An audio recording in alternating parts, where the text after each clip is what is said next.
There you go. Good morning, everybody. Let's take this away. So our topic idea is, first of all, you all have your coffee ready? Got my coffee? Good. I see you there. I see your thumbs up. And we're going to talk about our personal brand and how to stand out in your market today. And there's also something else that I want to share with you and talk to you about is, as well as your circle of trust, how to build that trust with your client. All right, so let's start with our brand. And your personal brand is how people experience you before, during, and after every interaction. It's more than a logo.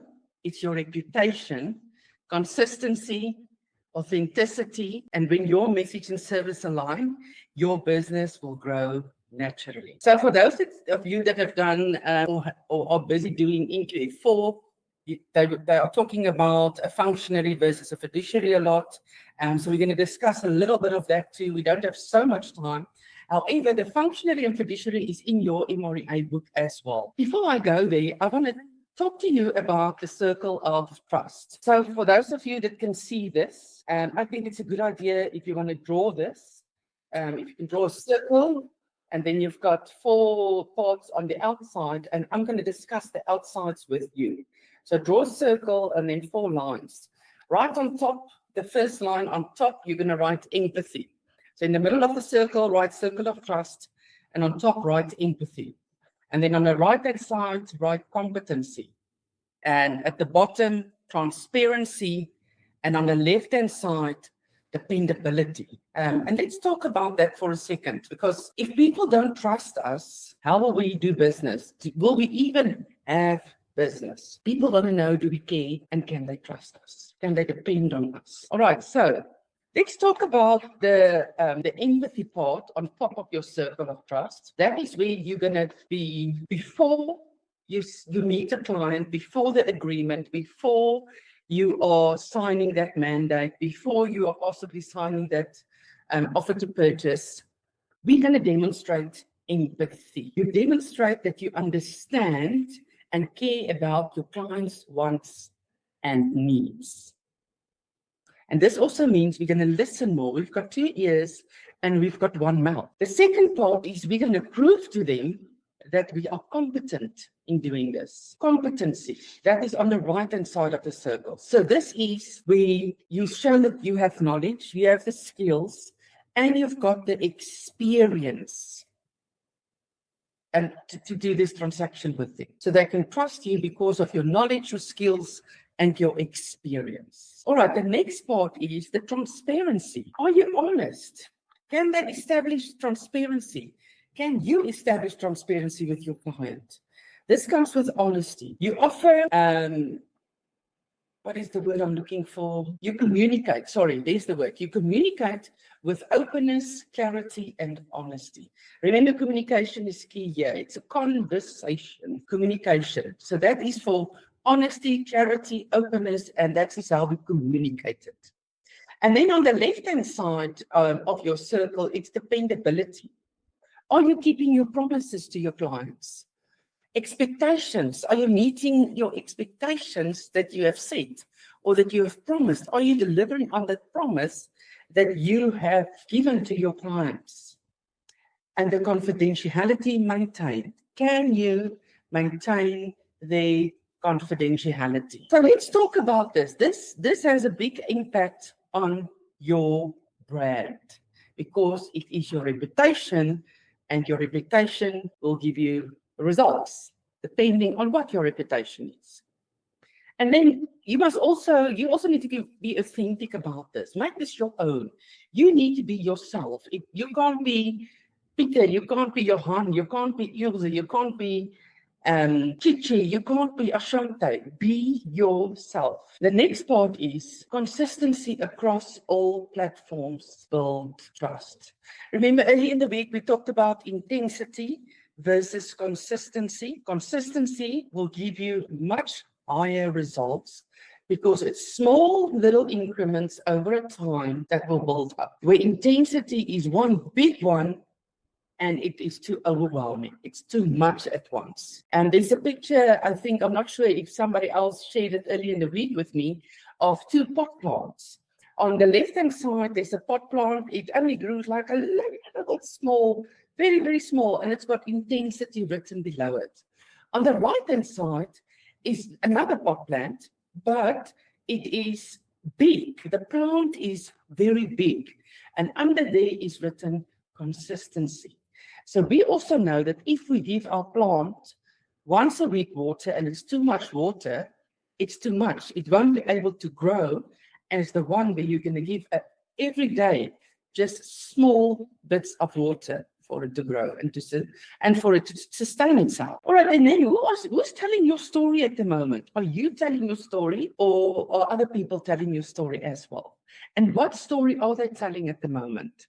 Is it a good one? Is it one that you can build your business on?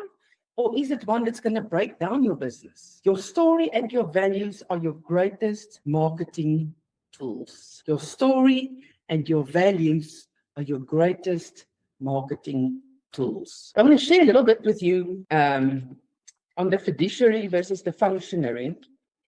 And give me 1 second. I'm going to open it up here in my, there we go. Functionary. I'm going to quickly go through the list.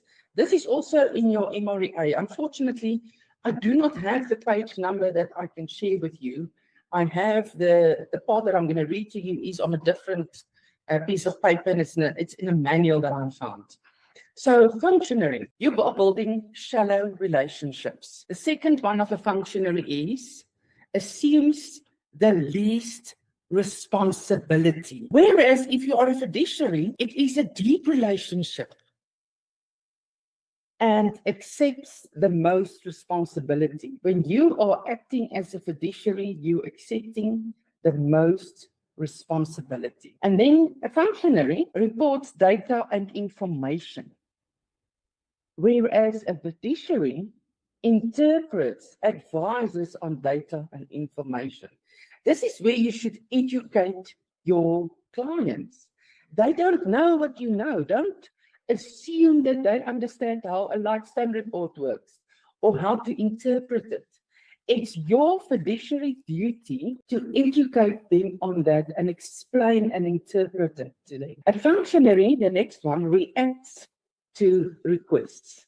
So it's somebody that's constantly reacting. You're almost on your back feet. And then a fiduciary is, they are anticipating the needs of the proactive. And then the next part is of a functionary focuses on tasks, whereas a fiduciary is focusing on the outcomes. And the fiduciary is also not attached to the outcome because they know that the value that they bring in, the trust that they are building is at a very high level. And then the functionary tells and sells.